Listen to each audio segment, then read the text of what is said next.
nos toca una especie de programa especial, no de despedida, porque ese es un término que debemos descartar del vocabulario y del sentimiento, pero sí se acerca ya la semana donde hay que tener cautela, donde el proselitismo tiene que detenerse, y ustedes como militantes, como activistas, ya a partir del día 12 lo que tienen que hacer es rezar los creyentes o estar cerca de las bases y ya organizar la jornada final y definitiva, que es el 15. Hoy le damos la bienvenida a Eddie Montaz. Mira, tú tienes un público aquí.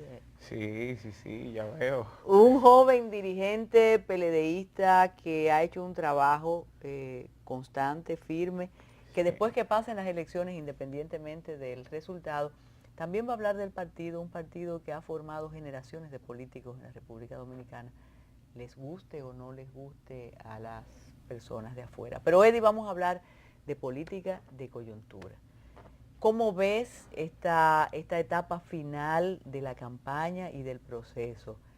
Me decía una amiga periodista, y te lo comenté fuera del aire, que cuando algunos medios y algunos grupos con incidencia en los medios de comunicación comienzan a hablar de fraude, de problemas en las calles, de caos, ya no se usa lo del tableteo de las ametralladoras ni de los Para ríos de nada. sangre, pero cuando dicen eso, ustedes deben sentirse como extraños, porque la conceptualización de los más jóvenes, de los millennials, es completamente distinta. Partiendo de esa premisa, ¿cómo usted ve el proceso? Totalmente diferente. Primero, buenas noches y Y gracias buenos por días las... también. Y buenos días, porque transmitimos Sí, mañana por la mañana también. exactamente. Agradecer la invitación que nos hace a su programa Metrópolis, un programa mío también, Suyo, ya que se lo considero mío. endosamos. Vengo en calidad de vocero de la candidatura presidencial del compañero presidente y próximo presidente Danilo Medina, a comentar sobre los temas de política y sobre todo los temas vinculados de manera estrecha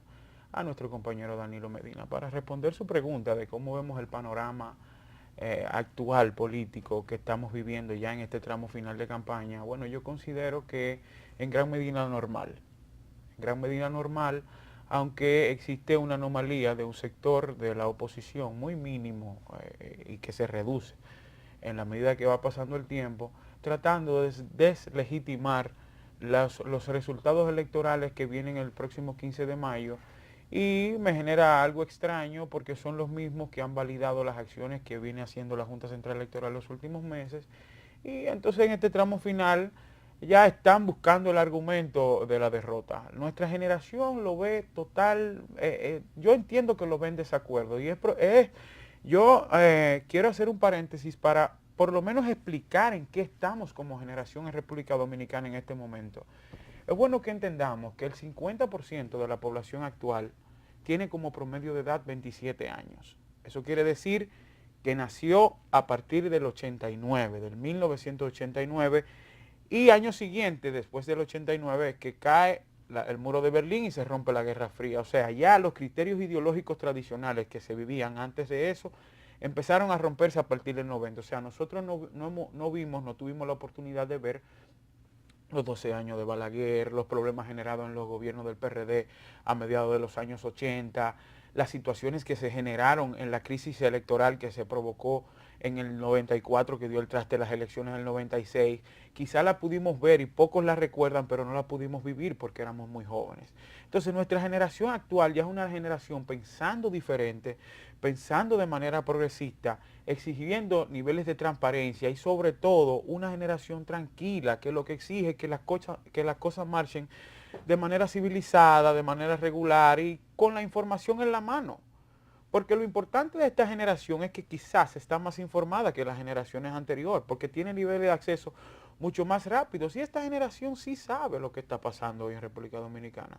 Esta generación sí sabe que lo que se está tratando de generar los últimos días con los temas de la Junta y la oposición, que Luis Abinader, que otra bulla, que otra por aquí, son simplemente ruidos, porque esos jóvenes son a quienes le han impactado las políticas sociales que vienen en beneficio de ellos mismos y que vienen en beneficio de la población dominicana, y son esos mismos jóvenes que reconocen la realidad electoral actual. Sin embargo, y claro, usted lo ha dicho, tenemos una percepción de la realidad distinta, generacional. Tenemos otra invitada en Metrópolis, que es Sergia Galván, candidata a diputada de mi generación también, y es evidente que tenemos enfoques distintos. Sí. Pero cuando usted ve lo que ha pasado esta semana con la Junta Central Electoral, y que yo siempre digo, y si piensas, tomo partido, mi pregunta es dónde estaban los delegados de los partidos políticos durante todo este proceso, que ahora de repente ellos sienten que estaban gestando un fraude ahí adentro y ellos no lo sabían. Entonces, yo siento que hay grupos de presión importantes y con credibilidad en la sociedad que sí están prestando oído a ese temor de que las elecciones que se pensaban más rápidas, con menos inconvenientes técnicos, ahora puedan resultar las más traumáticas. ¿Ustedes no piensan así? Mire, el Partido de la Liberación Dominicana el día de hoy emitió un comunicado a la sociedad dominicana y a la militancia del PLD a que nuestro partido acepta el método que escoja la Junta y da credibilidad a los resultados que dé la Junta en los próximos días.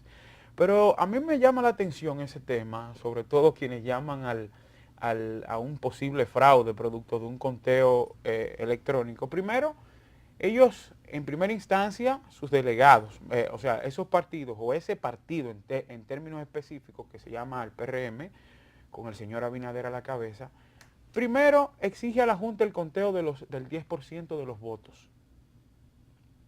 La Junta no solamente acepta el 10% de los votos, sino que llama al 15% de los votos a contarlo de manera electrónica.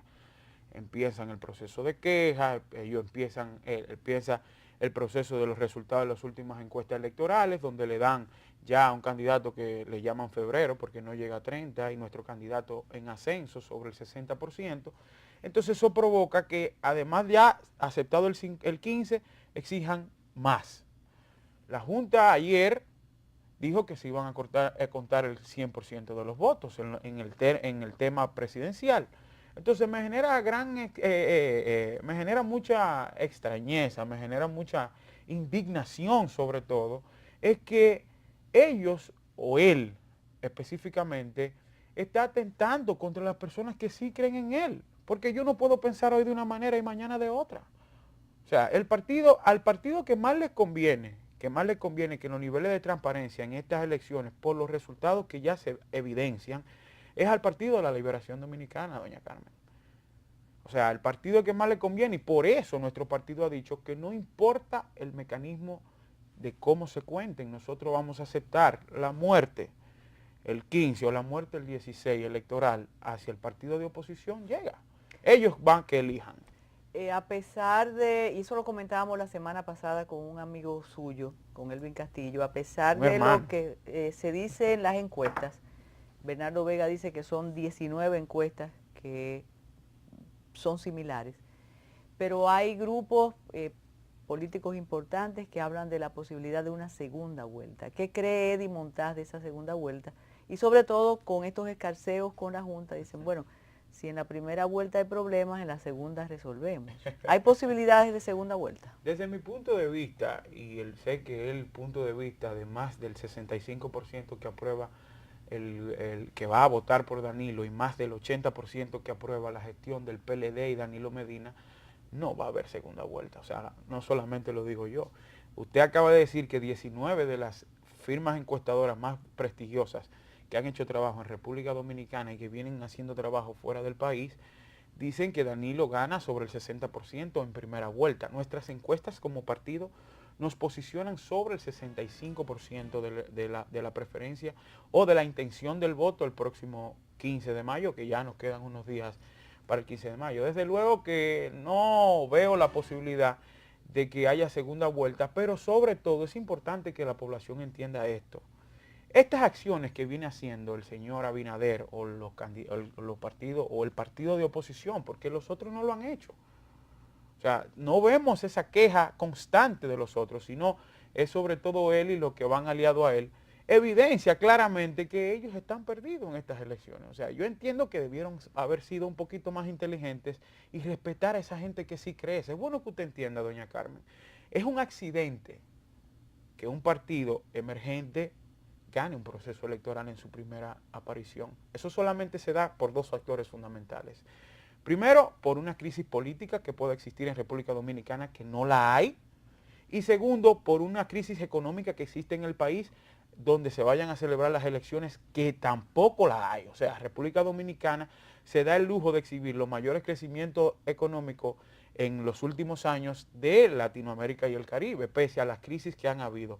Entonces, Luis Abinader, o el candidato o el partido de oposición, no ha entendido ni ha respetado a las personas que sí creen en ellos, que los procesos, como nos enseñara nuestro profesor Juan Bosch, no determinan la carrera política de un partido ni de un líder. Los procesos sirven para construir y avanzar, a veces perdiéndose gana. Y le pongo un ejemplo. Lula da Silva aspiró a la presidencia de Brasil desde el 86 y se convirtió en el líder de Latinoamérica, pese a los problemas que han habido. Bueno, hasta entendible en cierto modo, pero siempre fue optimista y siempre fui avanzando. Nuestro partido nació en el 73, llegó al gobierno por un problema político en el 96. O sea, siempre fuimos construyendo y fuimos construyendo. Yo recuerdo, o no recuerdo, si no me cuentan, que una de las elecciones, bueno, mi familia, que usted sabe que son, 18.000 votos. ¿No? Sacamos 18.000 votos y muchos de los dirigentes y eso y seguidores del profesor Juan Bosch salieron de ahí con la cabeza abajo y el profesor salió para adelante y salió para adelante. Seguimos avanzando, sacamos 18, después vamos a seguir sacando. Entonces, eso es lo que la oposición no ha entendido. Yo entiendo que ellos tuvieron una gran oportunidad para crecer y ganar o consolidar una idea en la población en este momento, cosa que no han hecho. Y es importante que entiendan que lo que cala en las sociedades son las ideas. Y no hemos visto una sola propuesta del candidato de la oposición. Cuando regresemos, Eddie Montaz va a explicar por qué esa aceptación que dicen las encuestas que es muy alta del presidente Danilo Medina y candidato del Partido de la Liberación Dominicana. Y les recordamos que Sergia Galván también está invitada a este Metrópolis de hoy. Regresamos.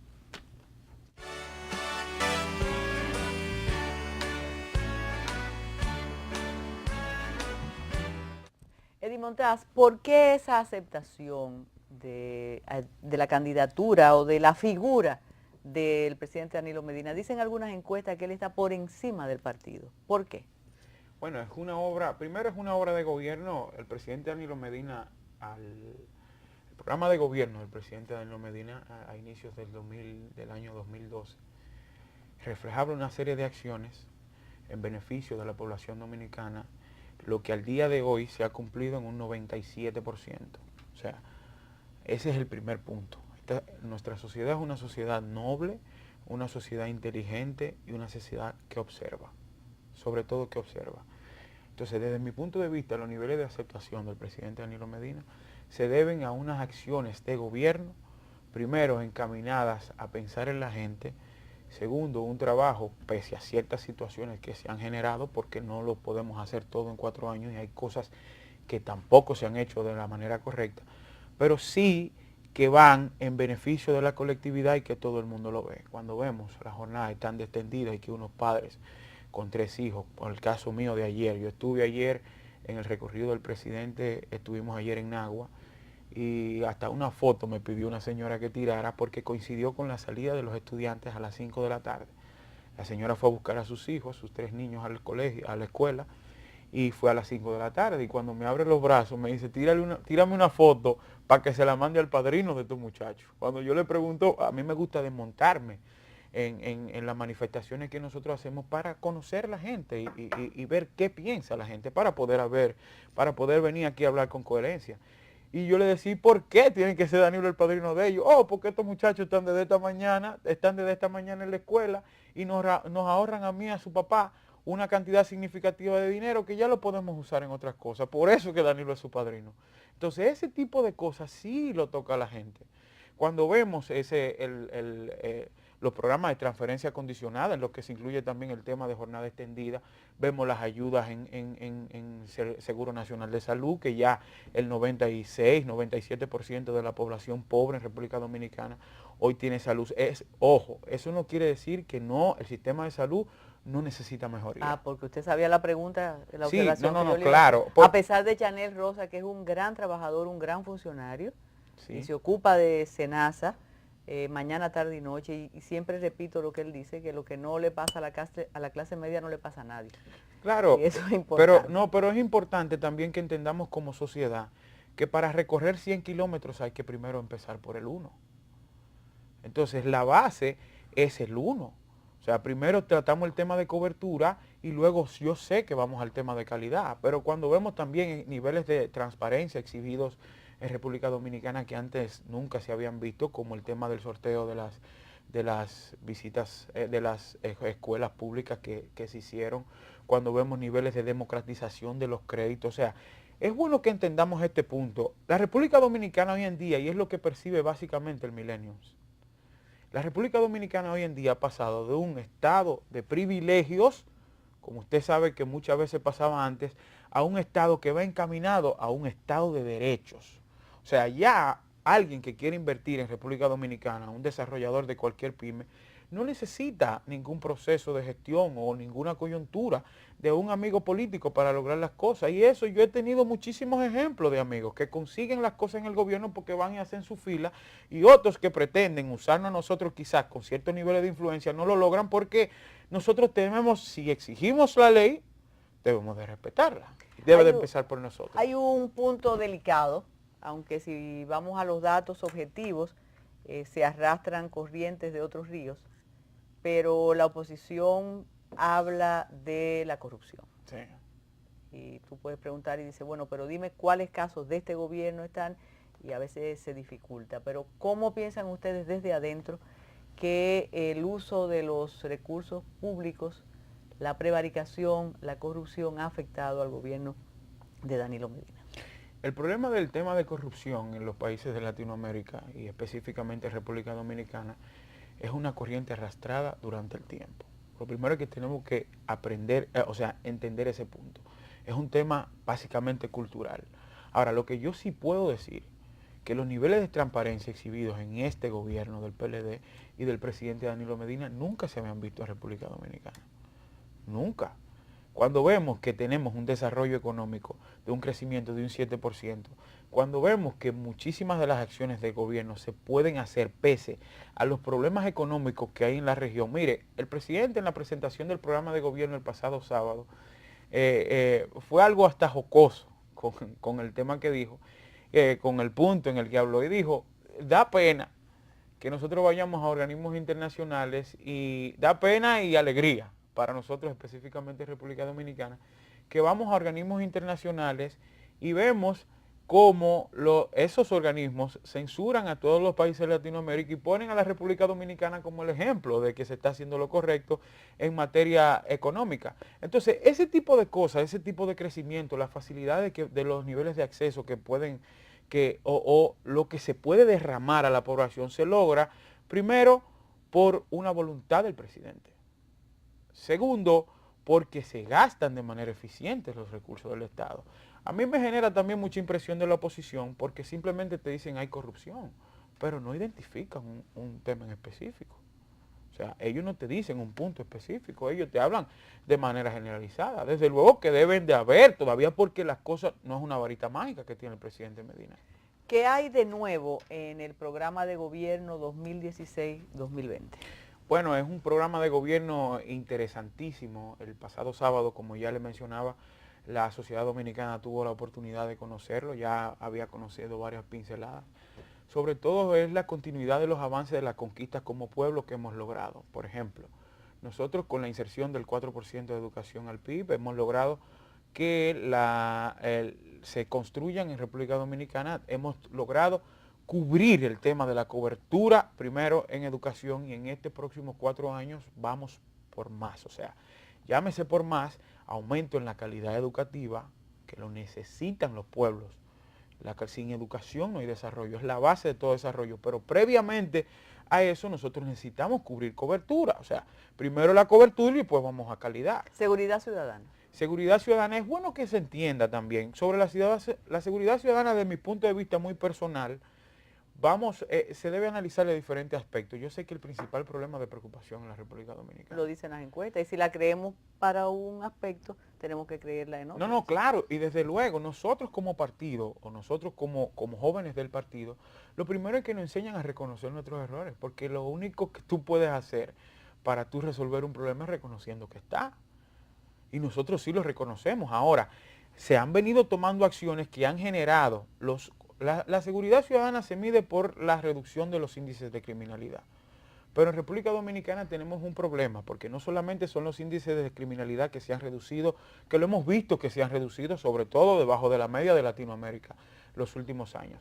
Pero aquí hay un tema de delito común, que es el que genera incertidumbre a la población, y yo sé que hacia eso vamos. Pero los sistemas, por ejemplo, en las grandes ciudades como la capital, el tema ya la inclusión en San Cristóbal y Santiago del 911, tenemos los temas también de oportunidad a los jóvenes y avances. Son aspectos que específicamente contribuyen al mejoramiento de la seguridad ciudadana, pero en el programa de gobierno ya viene una reforma integral sobre ese tema que sí preocupa a la población, y si Danilo es un presidente que gobierna con el oído en el corazón del pueblo, también esos temas es un tema fundamental en los próximos 4 años, incorporación de cámaras, que ya tenemos 1.300 cámaras de seguridad, vamos a aumentarla, y la eficientización de los organismos de seguridad y prestarle más atención a ciertos temas.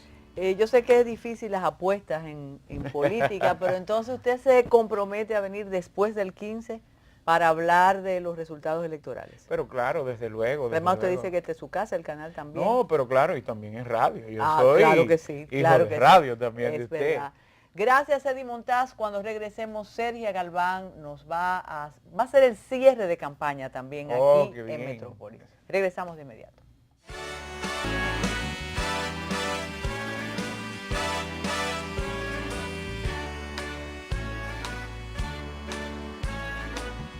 La sonrisa de la candidata puede interpretarse de varias maneras, pero hay que respetar las opiniones de cada uno. Además, recuerde que hay boleta A, boleta B y boleta C. Y una persona como el director Memelo puede votar por doña Soraya aquí, no en la A, pero va a votar por usted en la C. Lo de la B ya ahí sí es un problema bastante serio que no vamos a tocar, pero Sergia Galván Ortega tiene en campaña ya mañana, tarde y noche, desde el día que vino aquí y estuvo en el Matutino Alternativo. Y esta es una semana crucial, Sergia, y se lo decía al amigo Eddie Montaz, que es muy bueno como expositor, aunque él no te convenció, pero él es muy bueno, que ya esta es la última oportunidad en los medios, o en algunos de los medios que tienen emisión especial como este, porque a partir del 12 ya ustedes no pueden hablar los candidatos y la campaña se tiene que apagar, aunque yo pienso que en las redes se van a decir todo lo que no han dicho de ti, que ganaste 3 concursos de belleza y todo. Entonces, ¿cómo ha sido esta experiencia y cómo tú sientes, Sergia Galván, que ha ido respondiendo el electorado que va a apostar por ti el día 15? Que por demás, otro paréntesis, insisto que hay muy buenas opciones en el distrito, en las distintas circunscripciones, opciones diferentes que tú puedes escoger. Y que bueno. ¿Cómo estás? ¿Cómo te sientes? Mira, ha sido una experiencia maravillosa, de verdad. Yo tengo un mes en la calle, un mes visitando barrios.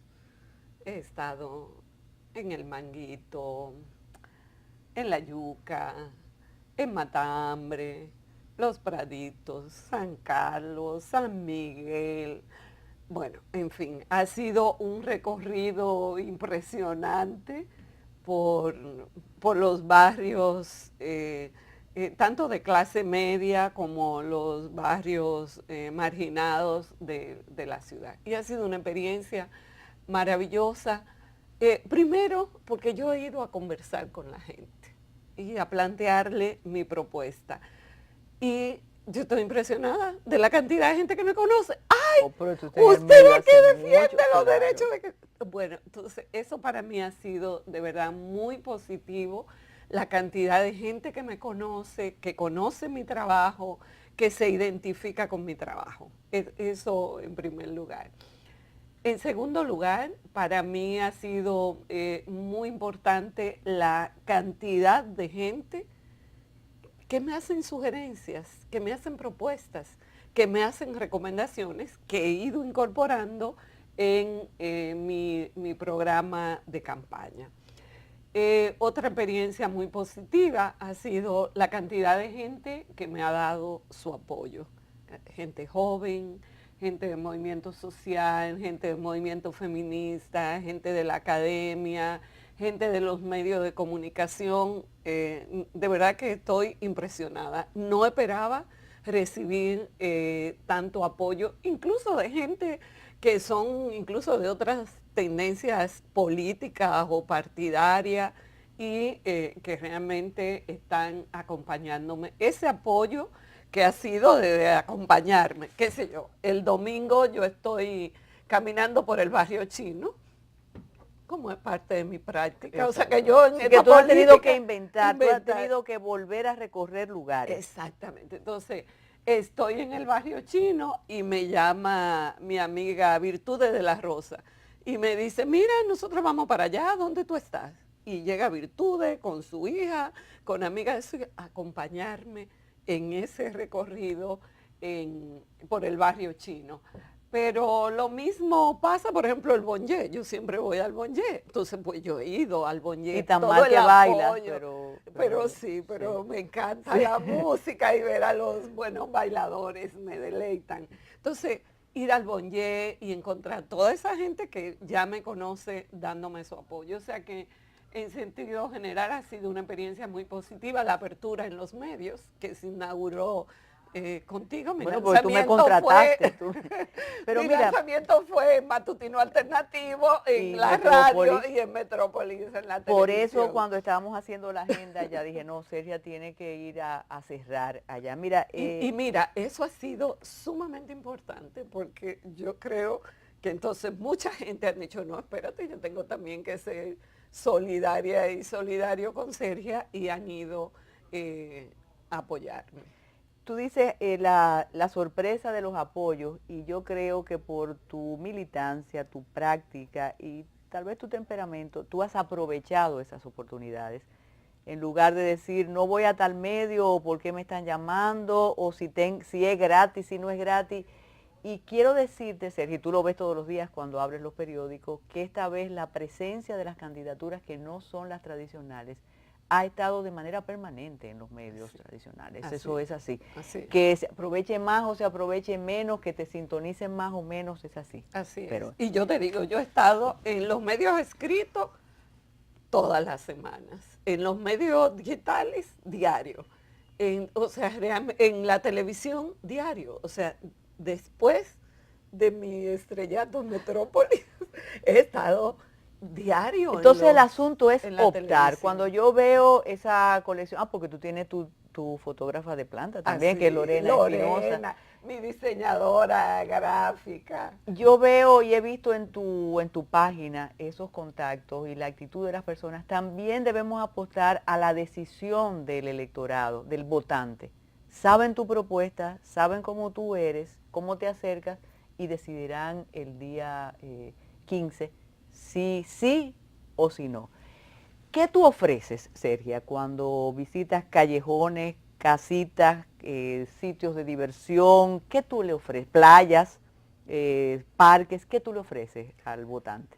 Bueno, mira, eso es sumamente importante, porque yo no ofrezco sueños, ni voy a comprar votos. Entonces, yo realmente le ofrezco a esa gente lo que realmente yo puedo hacer dentro del rol de mi como congresista.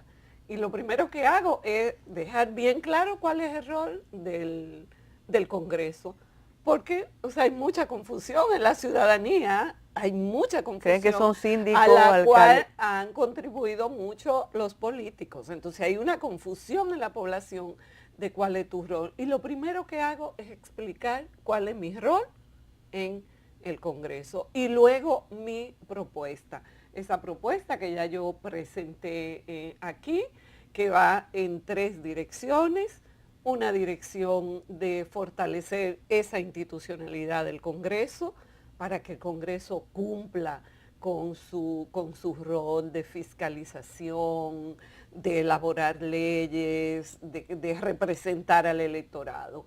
Y luego mi propuesta legislativa, que tiene una parte dirigida a fortalecer la democracia y el sistema político. Y ahí le hablo de 3 propuestas en esa dirección: la ley de reformas de partidos políticos, la ley electoral, que me parece, además se la explico de manera que la ciudadanía, los ciudadanos y ciudadanas de a pie la entiendan. Luego le planteo mis propuestas en términos de derechos, de garantía de derechos, y que van desde una propuesta de ley para fortalecer el sistema de salud. Como hablábamos ahorita, yo creo que ha habido avances en el sistema de salud, pero todavía hay muchos desafíos y en el marco normativo y legal aún más, y en el marco incluso de la inversión del Estado en salud. Con relación a la violencia, una propuesta de ley para mejorar todo ese marco jurídico que fue una maravilla, que nosotras lo disfrutamos mucho, que fue fruto de todo un esfuerzo, esa ley 2497. Ahorita había una foto, la foto histórica de nuestra visita al Palacio Nacional, sí, hace a mucho pedir tiempo esa ley, y que luego en esa foto, por primera vez, nosotras las tres mujeres que estamos ahí, fuimos a entregar un documento al Palacio Nacional con una gran masa que estaba esperando demandando una ley especial sobre violencia. Y luego ya en el 97 tuvimos esa ley, pero esa es parte de esa historia. Y está Carmen, Denise Payewonsky y la candidata. Lo que tenemos ahí es ropa, porque estaba prohibido ir al palacio en pantalones, y como íbamos las tres en pantalones, no tuvieron que prestar falda. Jota tenía eso guardado desde el inicio de campaña. Mira, hay algo, hay algo que a mí me encantó cuando lo escuché, y quiero que los posibles votantes por Sergia lo escuchen ahora. Tú dijiste, y qué bueno que JJ pusiera esa foto ahora, tú dijiste que durante mucho tiempo tú estás o estuviste o has estado frente al Congreso pidiendo leyes y pidiendo aprobación de proyectos, que ahora tú quieres estar adentro. Así es. Sería bueno que tú reeditaras y resumieras eso que dijiste o has dicho en otros medios, que a mí me parece muy interesante y muy real, y establece la diferencia entre tu propuesta y la de otros candidatos y otras candidatas. Sí. Bueno, son la verdad que varias décadas en la acera de enfrente del Congreso demandando leyes, algunas de las cuales ya podemos disfrutar de ellas, como la misma ley 2497, la ley de la juventud, la ley de VIH-Sida, la misma reforma a la Constitución, la ley sobre la reforma agraria, la ley de seguridad social, la ley general de salud. O sea, yo he estado en todas esas luchas y demandas por ese marco legislativo y por otras leyes que todavía no tenemos, pero que he estado ahí también dando la batalla, como la reforma al Código Penal, la reforma al Código de Trabajo, una ley antidiscriminación, en fin. O sea que son muchos años en la acera de enfrente, elaborando propuestas, dando argumentos, tratando de convencer a los legisladores sobre esas leyes, en algún momento haciendo presión cuando lo hemos entendido, en algún momento llamando al diálogo. Entonces, realmente son varias décadas en eso, enfrente del Congreso. O sea, que yo me conozco el Congreso, sé cómo es el proceso de aprobación de una ley, no del libro, sino de la práctica, porque lo he vivido, sé cómo funciona ese Congreso, conozco el reglamento del Congreso, o sea, porque he estado viviendo ahí desde un actor de fuera que demanda, que exige y que aporta, porque eso ha sido un elemento también importante, no solo demandar, sino aportar propuestas, aportar argumentos. Y ahora dije, bueno, o sea, quiero cruzar esa acera de enfrente. Dejar el sol, dejar un fresquito que... Ir a trabajar por esas leyes, primero a fiscalizar esas leyes por las cuales yo luché y que se aprobaron, y también aplicar, a hacer avanzar la aprobación de leyes que están ahí desde hace muchos años en el Congreso y nuevas leyes. Mira, Sergia, si hay un punto a tu favor, aparte de todas esas visitas, esos recorridos y cómo se difunde la propuesta que tienes, es el rechazo de un grupo de personas que, aunque uno crea que no, pero viven, trabajan, se despiertan y piensan que tienen incidencia en la sociedad de los millennials, como hablaba Eddie Montaz. Y tú eres de las privilegiadas que han pedido que se rechacen. Tú te debes sentir muy bien porque eres importante para esos grupos. Sí. Cuando te enteraste, ¿qué sentiste? Tú lo celebraste, me imagino. No, mira, o sea, para mí no es sorpresa. O sea, yo toda la vida de mi militancia política ha sido también sobre la base de enfrentarme a diferencias y a contradicciones. Y yo creo que eso es parte importante de la democracia. O sea, yo creo que eso es parte importante de la democracia. Pero yo pensé que ellos eran parte de tu campaña. Porque, oye, de que te ayudaron, te ayudaron. Tenemos que hacer una pausa, regresamos con Sergia Galván. Casilla 23. La casilla. Su casilla es mi casilla. La casilla es Tu casilla. Su casilla es mi casilla. La casilla es Su casilla es mi casilla. tu casilla es Su casilla es mi casilla es la número 23. La número 23. 23. Otra vez. Vota en la casilla 23. Hagamos que el cambio suceda. Cuento con tu apoyo.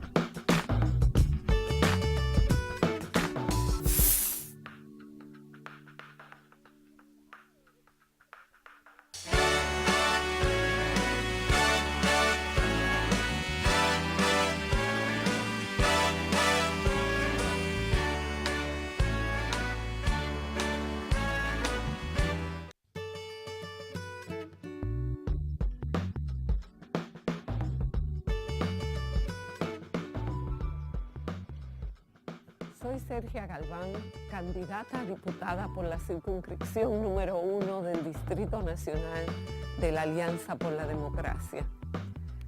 Llevo 35 años luchando contra las desigualdades y la discriminación y a favor de los derechos humanos.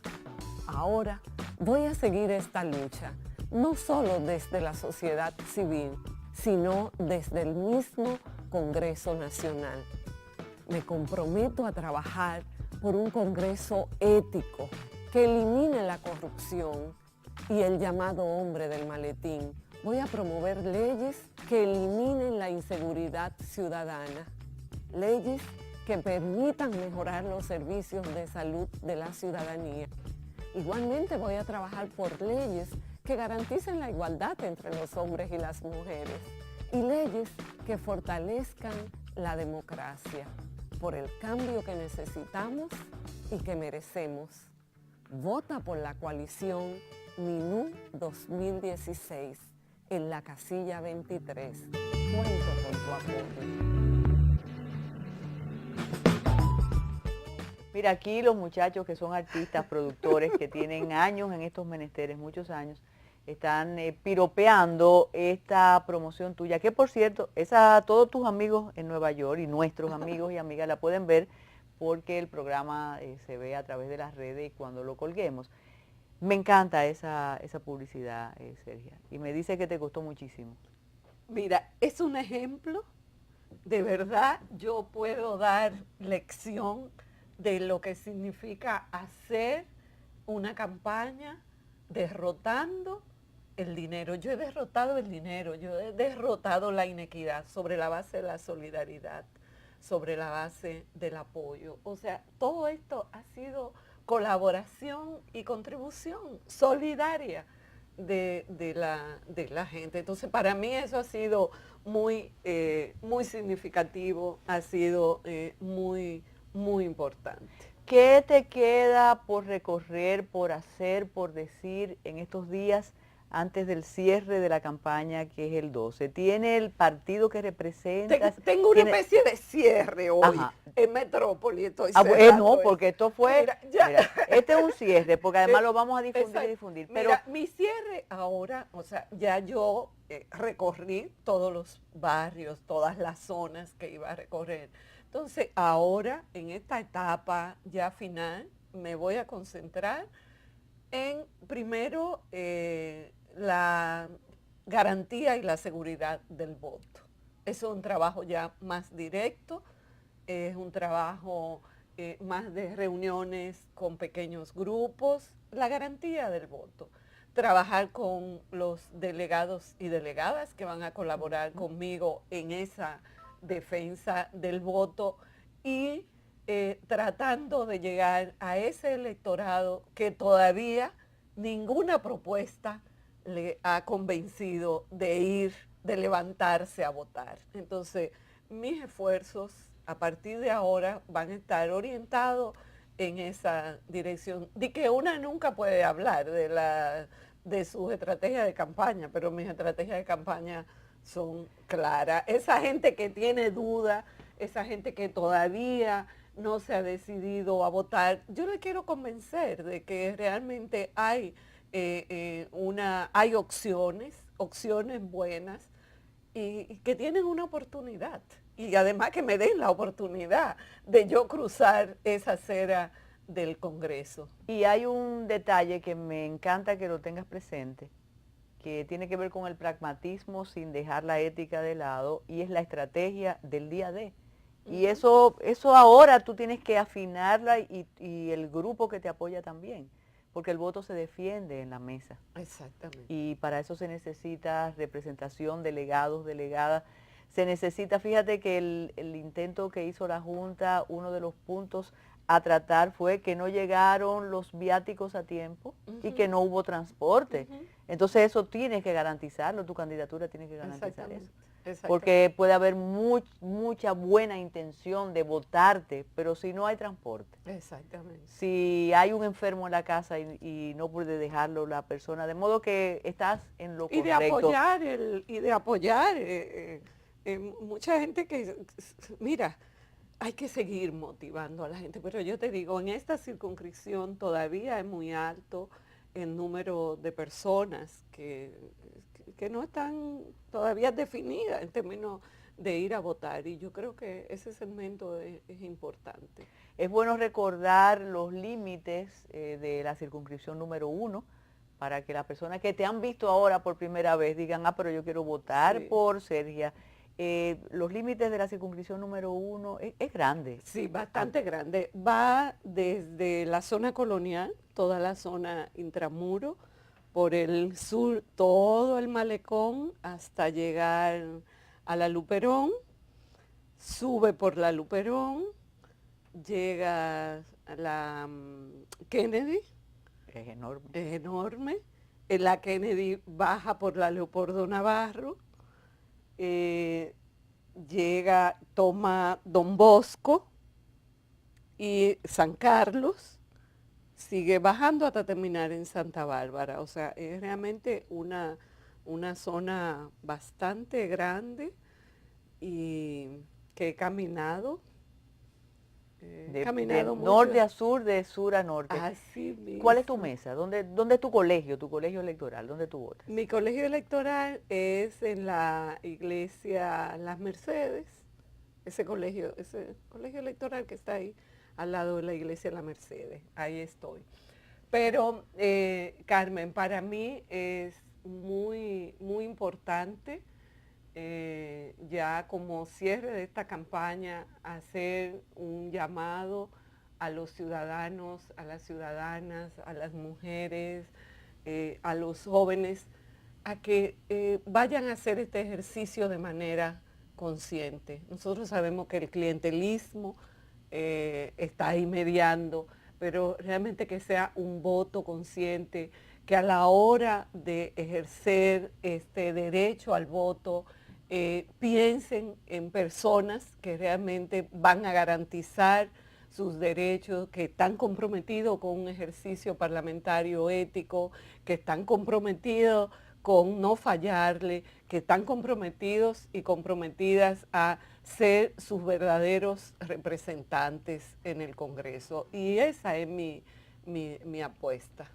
Bueno, muchísimas gracias, Sergio. Así como le dije a Eddie, nos vemos después del día 15 y te deseamos, bueno, que continúes con ese entusiasmo hasta el 15 por la mañana. Tú eres Ya estoy convencida, Carmen, de que voy a ganar. De verdad te lo digo, estoy convencidísima de que voy a ganar, porque el apoyo que he encontrado es un apoyo es muy grande. O sea, no te arrepientes de haber tomado la decisión. No. Porque, mira, estoy convencida de que voy a ganar, pero en el caso de que no ganara, este aprendizaje ha sido impresionante. La posibilidad de yo expandir mis ideas, mis propuestas a esos ciudadanos y ciudadanas. Ya de hecho eso es ganancia. Haber vivido esa experiencia de solidaridad, de apoyo, ha sido de verdad una experiencia muy y eso positiva. No se puede echar por la borda, eso hay que conservarlo. Entonces, lo segundo... Y que la política no es un momento, la política es una trayectoria, la política es un proceso, es algo dinámico, dialéctico. Entonces, vuélvete bien clientelista y populista, que te van a hacer un close-up para que tú digas, vota por mí el día 15, háganselo, porque ya todos dicen que van a votar por ti. Bueno, eso. Voten por mí, Sergio Galván, en la circunscripción número 1, en la casilla 23 en el Distrito Nacional, en la boleta de la APD. Oigan bien, casilla 23, circunscripción número 1, Sergio Galván. Y ustedes, gracias por seguir con Metrópolis.